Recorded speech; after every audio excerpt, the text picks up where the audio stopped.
guys, so we very chaotically decided to do something. I got this idea in my head about 20 minutes ago and I stuck with it, and now we're going.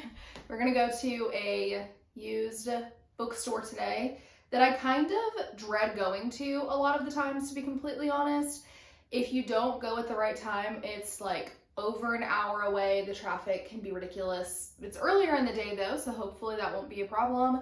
And the store credit is never like what I think it's gonna be, which is just the nature of going there. But honestly, the only real reason why I dread it normally is because of how far away it is. Like, it's such a commitment, because also I like to browse around there for hours. They have so many books.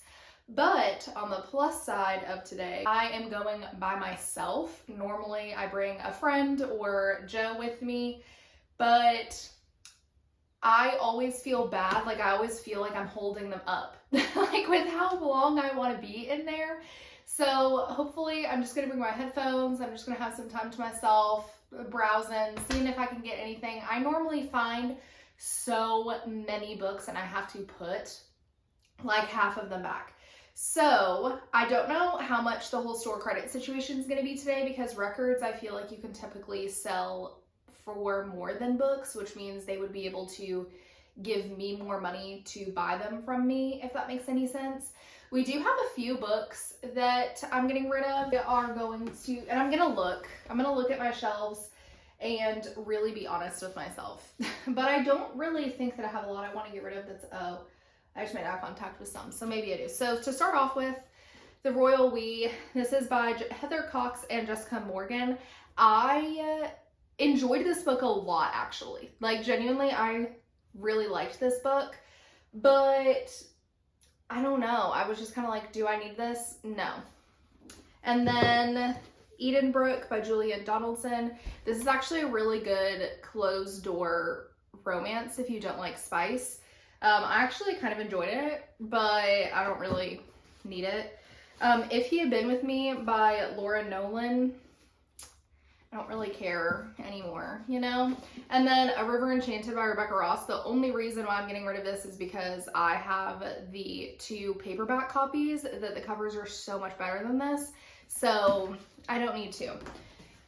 And then I also think I'm gonna get rid of The Forest of Enchantments. I just DNF'd this book last month, and the cover is beautiful. Like, genuinely, this is such a pretty cover, but I honestly don't see myself picking this back up. Let's see what else. Oh, I think I want to get rid of The Giver of Stars. It was okay. It just didn't like move me super, like, it didn't really move me a lot, and that I would never reread this. Let's see if there's anything else. Oh yeah, bye. This is The 7 Moons of Valley Amelia. I think I completely just said that wrong. This was not the book for me, so we're leaving. Sorry to this man. Because there's also books that I didn't love but I want to keep, like Starling House. I also did not like The 10 Doors of January, but the cover of that was beautiful. I did get rid of that the last time I went to this bookstore. And I didn't love this one either, but look at how pretty this cover is. Like, this cover is so pretty. So, oh, like, I like having it. You know what I mean? Or like The Night Ship by Jess Kidd. I don't need to have this book. Like, I liked it, but if I like got rid of every book that I like only kind of liked, I wouldn't have that many books. You know what I mean? Like, I did really enjoy reading that. You know? But this book, I remember kind of like only kind of being okay that I didn't finish, that I didn't DNF it. Would I miss this book not being on my bookshelf? No. Would I miss not having this cover though to randomly look at? Maybe?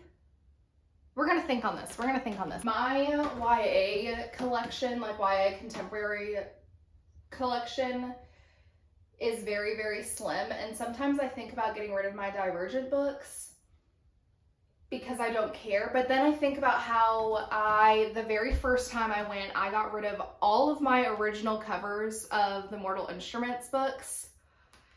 And I think about that. Like, I think about that sometimes because I loved that series. I love that series. I think that the first time I went to this bookstore, I just went ham on like getting rid of stuff. And those are the only books that I'm like, man, I kind of wish I still had that. Like, I really kind of wish I still did. Not that I would ever reread those books, but I remember how much I loved them. And I'm like, oh, like, I really kind of wish I still had it. And I don't want to do the same thing with Divergent, but I didn't love that series as much. That was just kind of like the whole dystopian like era of life. But all that to say, my YA book collection is very, very slim. I really only have Anna Kay, The Hate You Give, Fever 1793, because that book was like so good to me in middle school, and then Entwined, and because I really loved those. And I bought this not really realizing it was YA, and I read it and it was okay, but I didn't love it. So I think we're gonna get rid of it. And here's the other problem, is that now that I have these new shelves, which you guys will see in a different video, now that I have these new shelves, I have a lot more space. So I don't really need to get rid of anything. So that's also kind of why I'm like, I think I'm gonna keep it. Is that stupid? I don't know. Maybe I'll regret it later. Oh well. Okay, so I think that's it for books we're getting rid of. And then as far as records, there are so many, like so many. But the problem is there's so many, and about a third of them are like this, like in this sleeve, and the majority of them are like this. But the problem is that when I looked on the website, because I know they have records there because I've seen them, but I wanted to double check, and I'm really glad I did, because it said that they only accept like original vinyl in the original like case. So like this, like what Joe's grandpa did, where he like put them in here to like, I guess, save space or something, I don't think they're gonna take this. So now I have to find out what to do with all of the ones that are like this, separated them, and trying to pick this up, and they're heavy. So this is gonna be interesting because I really need to not hurt myself. Okay, let's go. Let's get this party started. I got some snacks. I got my headphones. I'm gonna pick a podcast to listen to on the way up, and we got this. We got this, so we'll see. Okay, so, oh my. Made it up here. The drive was actually pretty good. It wasn't that bad at all. Things that I'm looking for, I think specifically would be Lauren Groff, maybe Amy Tan, Brandon Sanderson, and Robert Jordan. So we will see what we see, and let's go.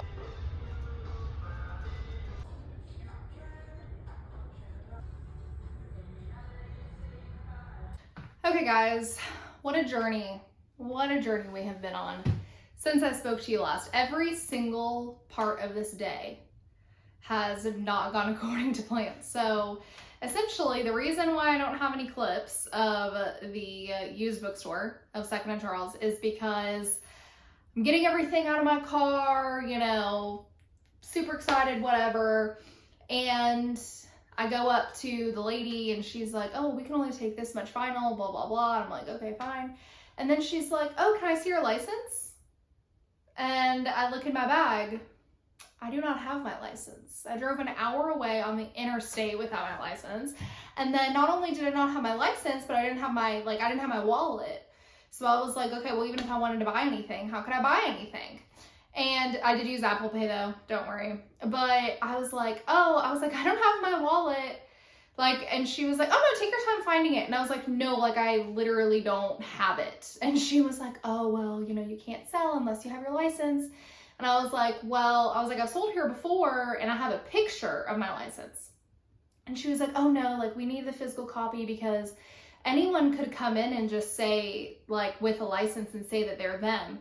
And I wanted to be like, but couldn't you look at the picture in the photo of the license and see that I have the same face as the person in that photo, but I digress. It was like, oh, like, she's looking at the records too, and she was like, oh, well, just to let you know, like, we won't buy any with dust on them because they might not be able to play, which I understand, like, I get that, but also, like, the records have been in a closet for 30 years. Every single one of them has dust on them, so it wouldn't have even mattered because I wouldn't have been able to sell them in the first place.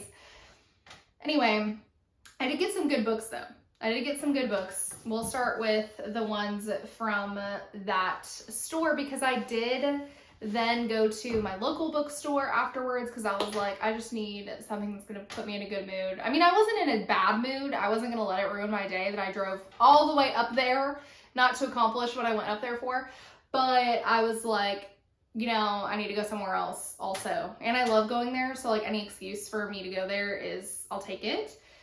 And so I did buy some books there, but I didn't get any clips there because it was really busy in there, and it's really small. Like there isn't like a place for me to hide and film myself like at Barnes & Noble. And I know the workers there, but I still am like, I don't know, I felt weird about it. So I didn't do it. Don't judge me, okay? But I do have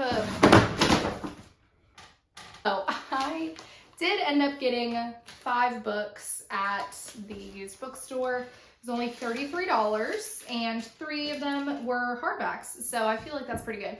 The thing about this store is because they're a chain, because they have so many locations, they're able to like not give you as much and also mark up some of their prices. So like I don't really buy anything there unless it's under $10 because at that point we're reaching into Amazon territory of it being just as much as Amazon. And listen, okay guys, I wish I was at a point in my life where every single financial decision I could make would be 100% ethical, but we're not there yet. Okay, so I gotta use Amazon sometimes. You know, it is what it is. And so like sometimes they have book of the month books there, but they're charging them for like $14. And I was like, well, if I wanted the book of the month version, I could just become a member again and use that as an add-on for only $10. You know what I'm saying? So sometimes some of the things don't make any sense there, or not sense to me at least, but I did get every single one of these books for under $10. Most of them were $5. So let's start with Swamplandia by Karen Russell. All of the books that I got today are books that I have had my eye on for a really long time, so I was really excited to see them. So the first one is Swamplandia by Karen Russell. This is essentially about, this was a Pulitzer Prize finalist, which is really cool, and the cover is really sick. But essentially it's about this girl, she's 13 years old, and her parents own this like wildlife park attraction thing, like think Tiger King, they like own something like that, and a lot of stuff is going on. It's a gator wrestling theme park. Like what? And then basically kind of a lot of stuff goes wrong. So her mom starts getting sick, falls in love with some crazy swamp man, and her brother defects to another wilderness park, and so everything just kind of starts going wrong for them, and it's kind of like how it affects them and like all of the crazy things that are happening to them. I am very excited for this book. I think this is going to be really great. Then we have Euphoria by Lily King. I read Writers and Lovers by Lily King and I loved it so much. This was a very, very popular book the year that it came out. It was in 2014. And essentially it's just about a like anthropologists in the 1930s that are in a love triangle. And, you know, I read that and I was like, I'm sold. Okay, so then I have Matrix by Lauren Groff. I have read Fates and Furies and The Vaster Wilds by her. The Vaster Wilds is going to be, I'm like calling it now, it's going to be one of my favorite books of the year, and so I really wanted to read more by her.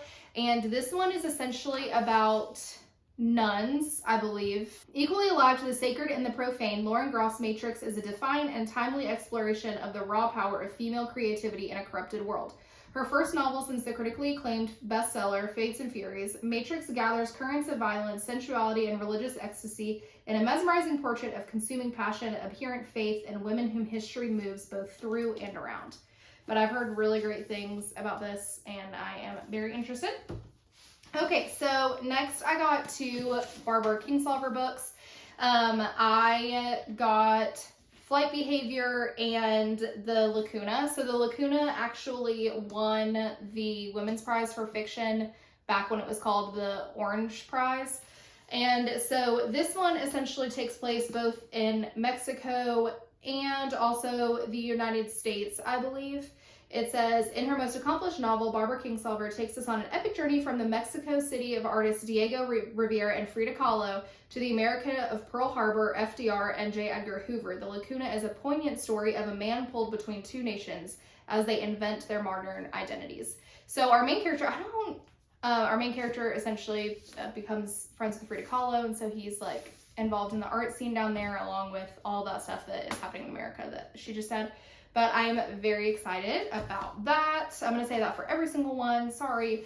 And then Flight Behavior is essentially about, what I've gathered from this is that it's essentially about a woman who is married to someone who sucks, essentially. So she starts kind of like having this like illicit affair type situation, but I don't know if it's romantic. Like she just is having this secret where she has to travel to his house. Like she has to like walk a few miles to his house, and when she is going to his house to meet him, she discovers something that then puts like the media in a frenzy, and I think like not everyone believes her or something like that. I don't know. We'll see. Okay, so then that was it for that store that I went to our local bookstore here, and I got 2 books. So the first one being Abby Jimenez, Just for the Summer. This would be my first Abby Jimenez book. I've heard really, really great things about this author, but specifically about this book.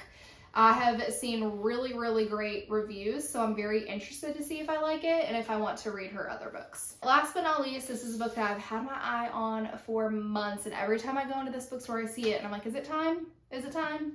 And now I think that it's time. So this is North Woods by Daniel Mason. It has a pull quote from Maggie O'Farrell, so you know I'm already there. And so this book is, I think, kind of like a sweeping novel about a solitary house in the woods of New England, told through the lives of those who inhabit it across the centuries, a daring, moving tale of memory and fate. So I think it's kind of like this land and this house, and it's kind of like the different people who live on this land and through this and on this house as everything gets like from the time that, you know, settlers came, I think, until now, and kind of like how their lives are different or the same, or truthfully, I don't really know, but that doesn't mean I'm not excited about it. So is the book haul. So I am going to go read for a little bit. I'll take you guys with me. We're reading Green Dot by Madeline Gray. I'm starting it today. I'm very excited about it. I literally have said I'm excited about it like way too many times in this one little clip, so I apologize. But we're gonna go ahead and make some lunch and read, I think. That was my cat jumping from the windowsill. So yeah, it was a successful trip, even though I didn't get to sell anything. So I think I'm still gonna sell. I have sold books on Pango before and had a lot of success with that. So I think I'm going to sell them on there. I'll put the link in the description in case you guys want. Okay, I'm ready to read. I haven't read all day. I'm pretty excited about it, so bye. So I wanted to read in here, even though I don't have a comfy chair yet, because it's just so cute in here. It's just so cute, and I like to look and see, so even though I don't have a cute chair, I'm still gonna be reading in here. There's a Taylor Swift quote at the very beginning. I was not expecting that.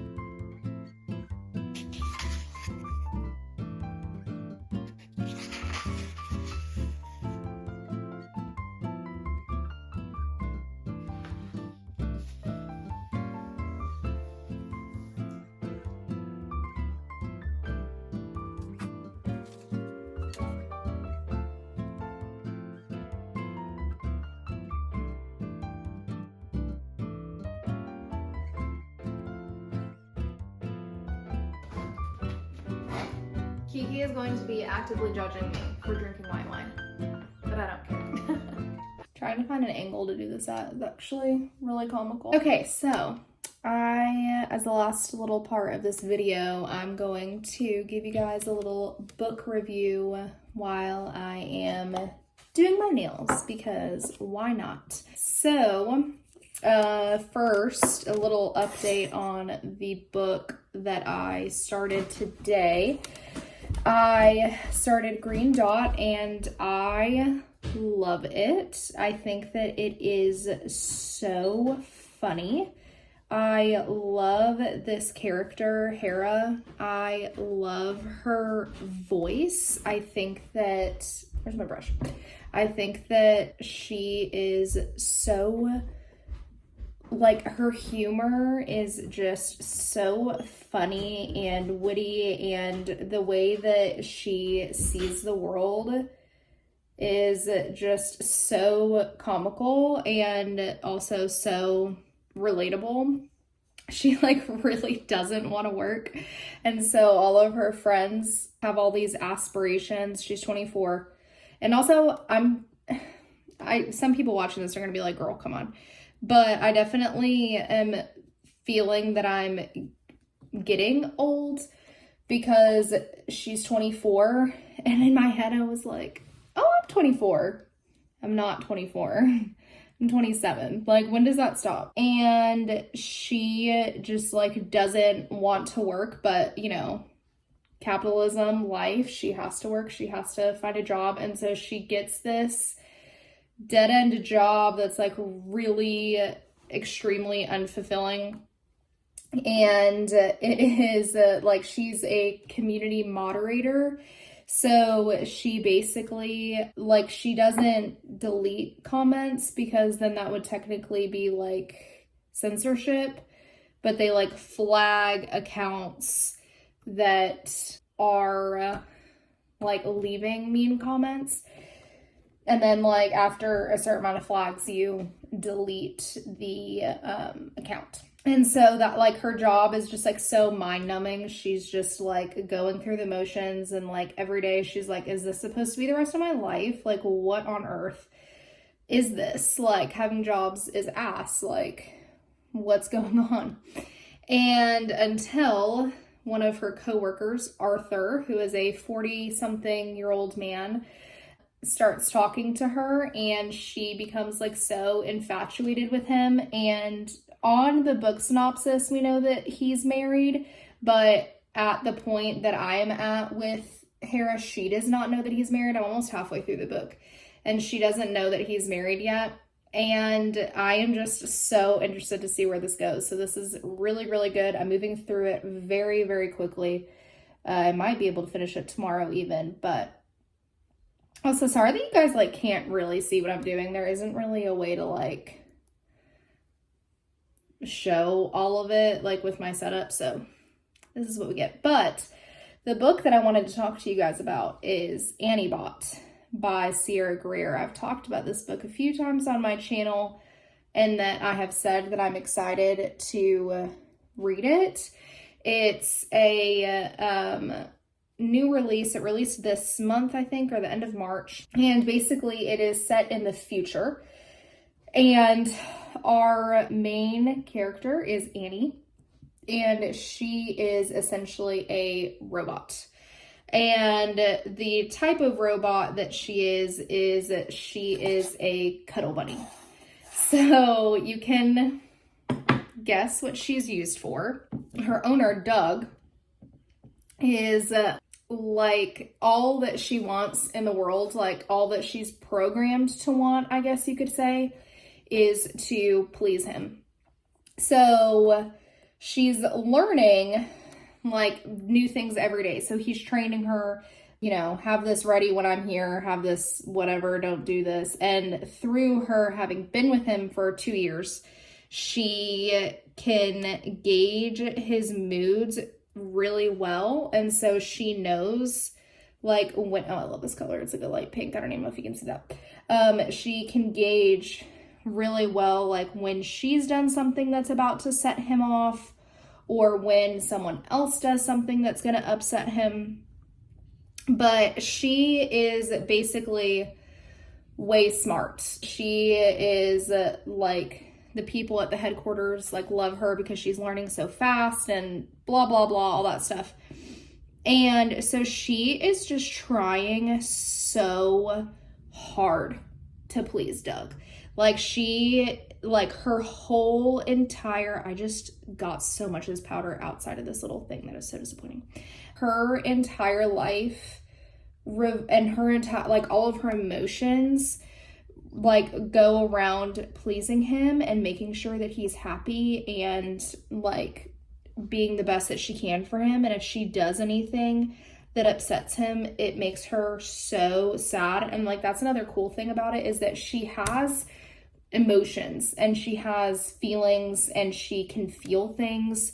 And so like it's really interesting to like see how they've done that. But essentially Doug has made her, I think they call it like autodidactic or something, some word like that, where essentially she can, like it helps her to think more freely, like an advancement that you can do. But some people only have these robots for like cleaning their house. And so they like don't do that. But because she's kind of supposed to be his girlfriend, he wants her to like, you know, joke around with him and like be funny and be excited about having sex with him and like all of that, you know, stuff. But Doug is an ass. Like Doug is literally the living worst. And so it's so sad to like watch her want to please him so bad when he is literally an asshole. And it is very much a commentary on like controlling relationships and how like you can see like when he like is talking to her and when like certain aspects of their relationship are happening. Like it's very realistic. It's not like unrealistic because she's a robot. It's very like, no, this happens to women like every single day. Like men treat women like this and they think it's fine. And so as Stella is learning, I keep calling her Stella. Her name is Annie, but she is a Stella. So whenever I've said the word Stella, I mean Annie. But as Annie is learning and as she's doing things that make her learn more, she just starts wondering like what it's like to be human and like trying to be human and trying to be like a real girl, but being a real girl isn't the best. She is like experiencing real human emotions and real human predicaments, but she is treated like this robot because she is robot. And so her autonomy that she has over her own body and her own actions sometimes, because Doug lets her, you know, do for the most part what she wants, but he can override her and make her do things at the drop of a hat if she doesn't start acting the way that he wants her to. And so experiencing like that whole thing and witnessing it, and it's just such an interesting commentary on a lot of different things.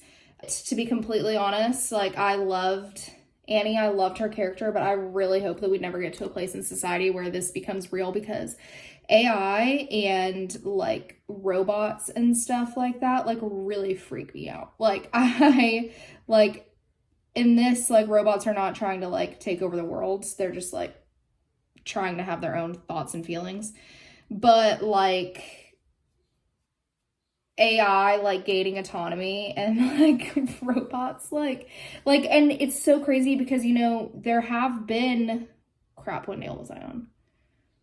I think we're on this one. There have been, you know, like advancements in that department where like robots are looking real freaking human and it's real scary. But it was just really interesting because of like what he was using Annie for and like what he wanted. And he would bounce back and forth between, he would be so like, oh my gosh, like she's perfect, she's amazing. And then he will get really insecure about the fact that she's not real. And so he like is really insecure about people in his real life judging him and like finding out that he's a fraud essentially. And so then that causes him to lash out on Annie. but it's not her fault. Like, she didn't ask for him to buy her. Like, she didn't ask for, like, you know what I mean? Like, in fact, she actually doesn't, never mind. I'm not gonna say that. Just interesting watching Doug as a character and him battling in between, like, him wanting her to, like, be real and be his girlfriend and, like, all of these things, but then he gets insecure about it and he's like, you're a robot, I own you, like, you're my property, like, you can do, like, I'm not gonna talk to you like you're a real human. And it's like, dude, but when you were having sex with her last night, you were definitely acting like she was a real human. Like, he just can't figure out, like, how he wants to act because he's the worst. And so yeah, it was so good. It was a 5 stars. I definitely, oh freak, I messed that up. I definitely recommend it. I think that it was very entertaining. It was only around like 200 pages or something, so it was like very easy to get through, very short in a good way. Like, I think it was a good short book. Like, if you like shorter books or you want a shorter book to kind of read or hang out with for a while, that's a really good one. So that's my take on that. Very, very good reading week. And yeah, I think that that's it for this video, I guess. I'll show you my nails. I don't have a top coat on them, but they're this like pink, like a light pink color. I genuinely don't think I've ever done this as a color. But I'm kind of into it. But yeah, I think that's going to be the end of this video. I had a really good day doing bookish things with you guys and having fun. And thank you for coming along with me during my fiasco, watching me read some books and talk about books. It was pretty fun. I think I'm going to do this kind of video again, just like doing bookish things. It was I liked it because I like doing bookish things. So it's like my favorite thing to do, hence me having this YouTube channel. But yeah, so I'm gonna go hang out with Joe. He just got home. I'm gonna finish up my nails and probably go to bed early because your girl's freaking tired, even though I literally didn't do anything today, but it's fine. All right, but I'll see you guys later. Bye.